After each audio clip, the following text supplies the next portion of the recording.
1989, it was Fukuyama who declared that the fall of the Berlin Wall, the imminent collapse of the Soviet Union, represented the end of history. The Washington consensus, which it's true did dominate the world economy and politics, that had won the ideological, political, economic battle, and that would be the future of the world economy forevermore. And it was on that basis that there's a deregulatory, free market idea of the economy as inevitable for all economies sooner or later, once they advanced far enough, became dominant. Unfortunately, business schools did teach the benefit of these policies and practices.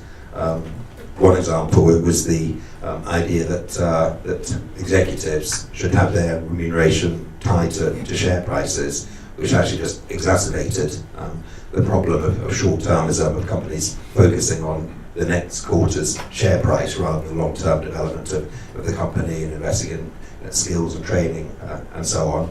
And also, of course, then usually contributed to the massive increase in inequality, the growth of inequality, with top executives inflating their salaries through inflating share prices. That in turn, that huge increase in inequality throughout the world, the growth of the so-called high wealth net individuals, led to demand for new financial products for them to put their money into, and with the demand for, certainly in retrospect, we can say were completely unrealistically high expectations of financial returns on those investments, which meant that the companies creating those investments were becoming more and more risky with their speculations to try and get those high returns. So I think it was clearly unsustainable, was a resulting 2007-2008 international financial crisis and the subsequent recession the next year, which was technically the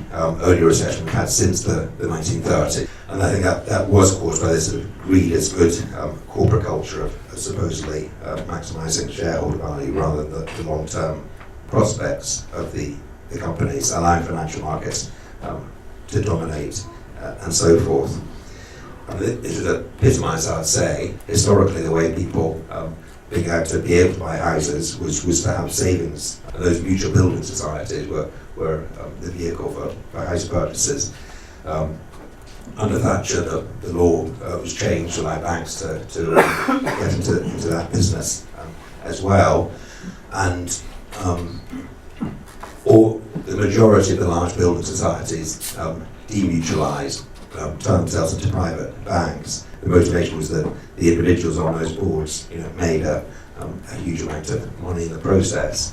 And the reason they were able to do it is because huge value had been built up over generations in these companies, which was the idea was for future generations to make the companies sustainable.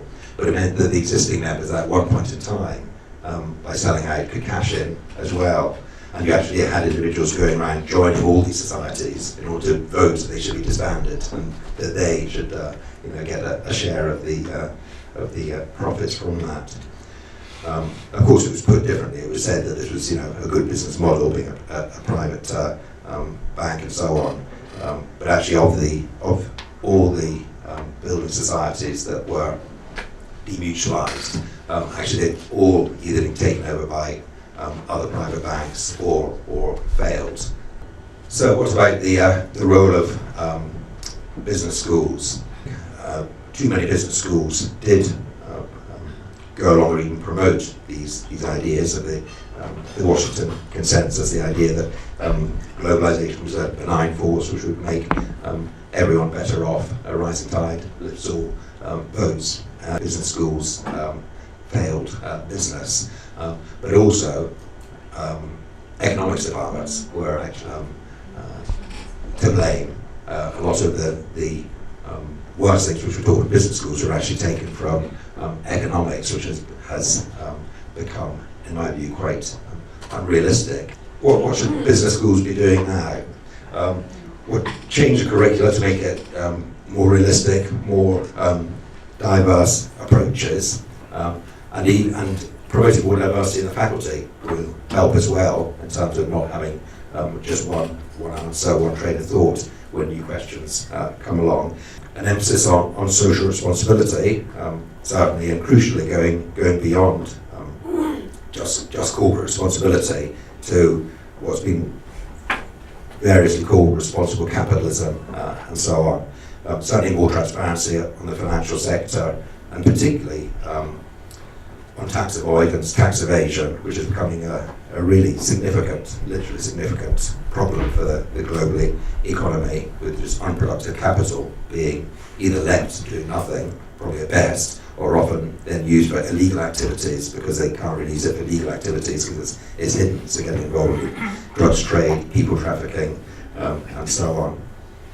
And also transparency to help in what's going to be a continual battle in all economies and societies against corruption, which is has a very debilitating effect on all economies. And then finally, about what business schools should be doing, I'd say promoting the concept of corporate diversity, that there shouldn't be an assumption that a one-size-fits-all, all companies are shareholder-owned as part of the global economy. And firstly, you've still got family-owned businesses, of course, but also public ownership and everything in between, mutual companies, member-owned organisations, social entrepreneurship. For us, it's important to recognise that in 2008, there was a serious threat, although there was a recession in 2009, there was a serious threat acknowledged by certainly all the world leaders that the world economy could go back into a really serious depression of a 1930s style with all the political results that might have. And to be fair to them, they did intervene massively, all the world leaders. I mean, the problem is that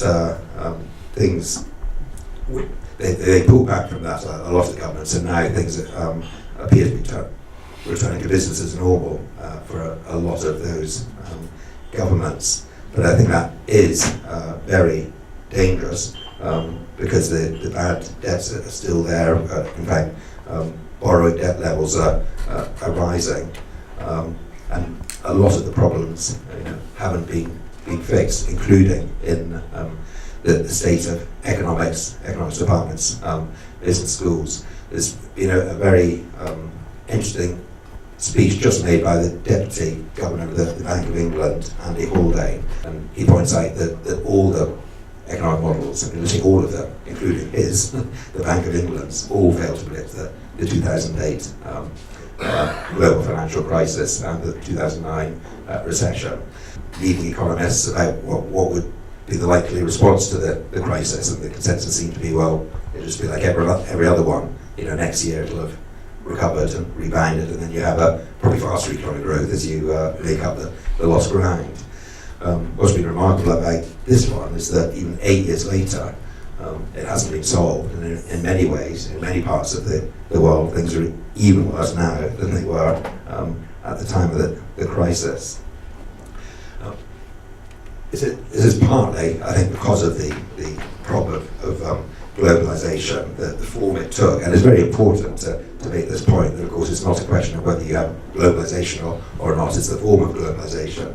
So, as I said, the 1945 settlement at Bretton Woods, which John Maynard Keynes and others designed, was very explicitly a system to encourage sustainable globalization, and it was very successful at doing that throughout the 1950s and 1960s. So it's the form of this free market globalization we've had in the past 10, 20 years, which has been the real problem.